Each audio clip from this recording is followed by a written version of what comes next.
Olá, cursista! Sejam bem-vindos ao curso de Competências Administrativas. A nossa aula 3 começa agora. Os objetivos de aprendizagem são compreender fatores como globalização, o fluxo internacional de capital, a constituição de blocos regionais e o embate entre globalização e localismo.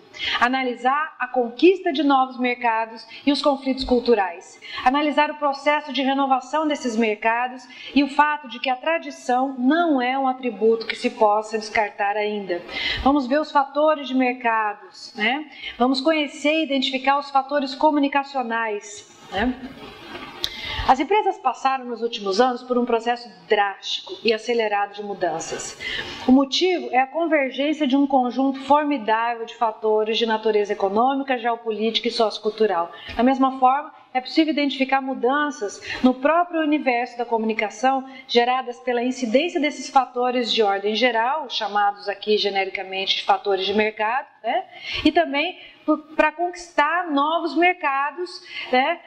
O que pode ser bom para alguns segmentos empresariais, talvez seja até mesmo uma questão de sobrevivência, mas particularmente quando eles estão distantes e exibem perfis socioculturais, políticos e econômicos distintos, a expansão tenderá a ser cada vez mais difícil.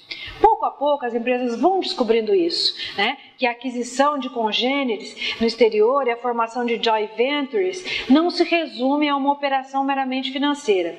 Há quase sempre um jogo de conflito cultural, no seu sentido mais amplo, diferenças de idioma, mas também na maneira de se administrar o tempo, desenvolver e manter relacionamentos, exercer liderança, praticar comunicação, entre outros, que muitas empresas não têm conseguido administrar com competência.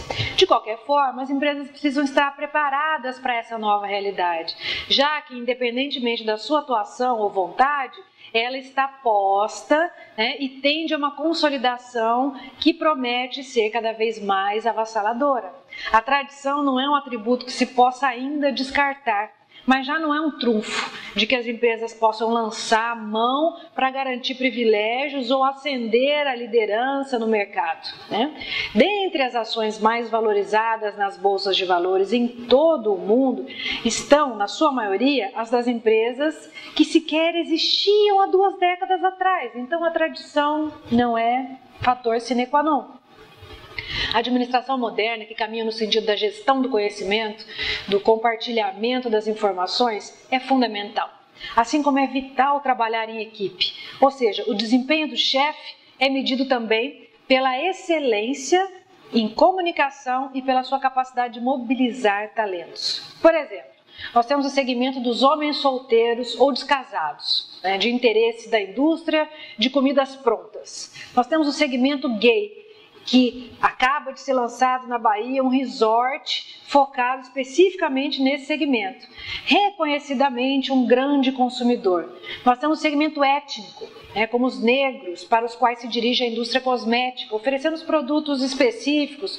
Nós temos o segmento dos amantes dos esportes radicais, atraente para os fabricantes de equipamentos, mas também para a indústria têxtil, de bebidas, de calçados e assim por diante. O processo de segmentação desses públicos, os especialistas se referem aos nichos de mercado, tem provocado mudanças substanciais na comunicação empresarial, como a implementação de canais, veículos, sites, chats, espaços de convivência para atender às demandas informativas localizadas. Estamos nos referindo a isso quando trabalharmos mais à frente na descrição dos fatores comunicacionais, o conceito de comunicação segmentada. Outro elemento que precisa ser considerado na construção desse cenário, a prática efetiva por parte das organizações da chamada responsabilidade social. Com certeza, tanto quanto a globalização dos mercados e a introdução acelerada das novas tecnologias, o exercício da cidadania é uma imposição da modernidade. Há uma tendência crescente, também irreversível, de que as organizações sejam admiradas mais pela forma com que interagem com a sociedade do que pela qualidade dos seus produtos ou serviços. Até porque qualidade já não é um diferencial tão visível assim, né? Nós não temos mais produtos sem qualidade, até porque tem sido muito difícil para os cidadãos distinguir produtos em sua essência, né?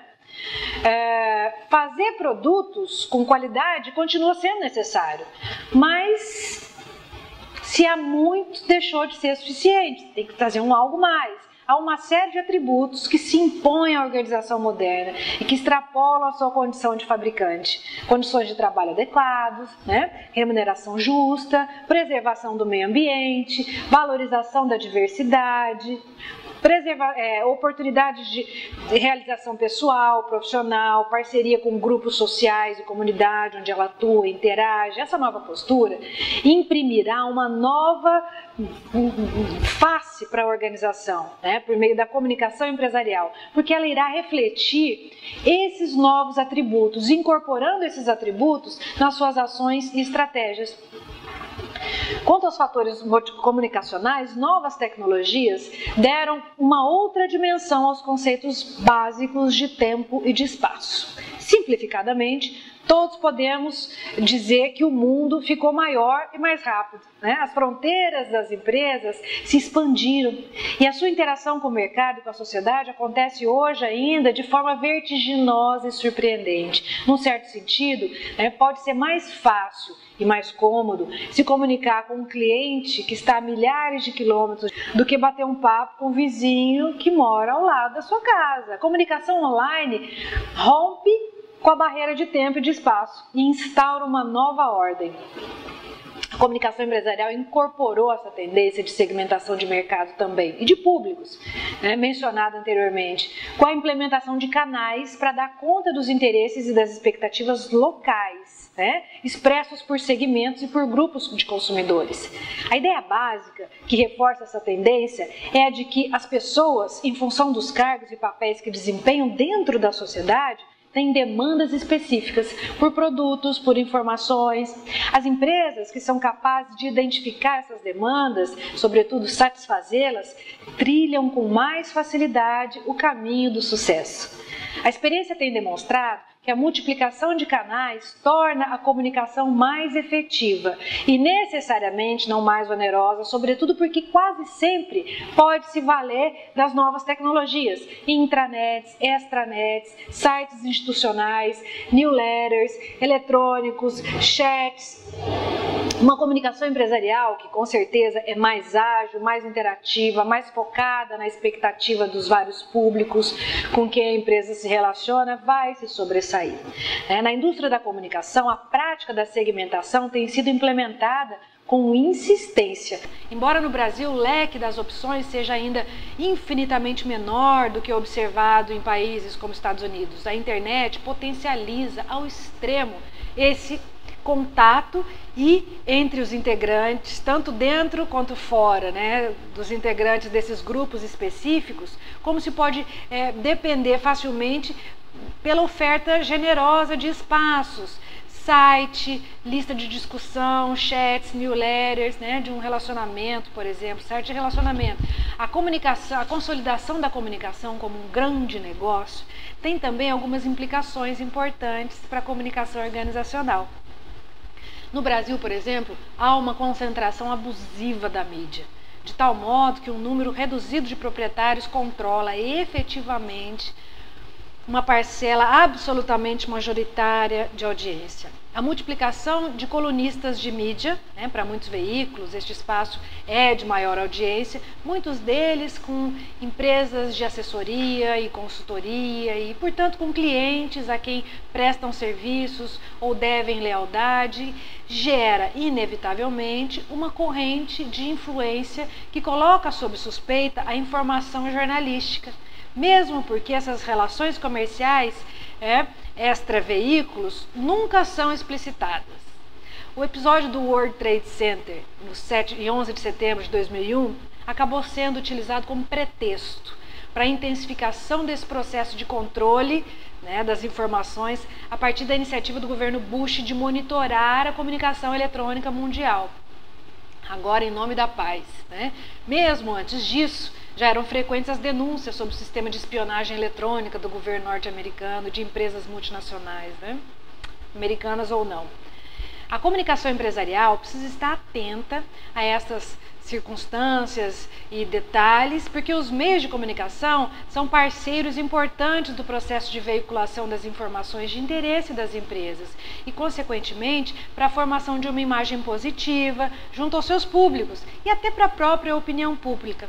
Da mesma forma, a comunicação online pode representar, se não bem administrada, uma ameaça para as organizações, porque se constitui um terreno fértil para boatos, para denúncias que tendem a circular rapidamente sem controle pela internet. A comunicação empresarial atravessa um meio de grande transição, exatamente porque ainda não se adaptou integralmente a essas novas tendências, ainda que se perceba cada vez mais nitidamente.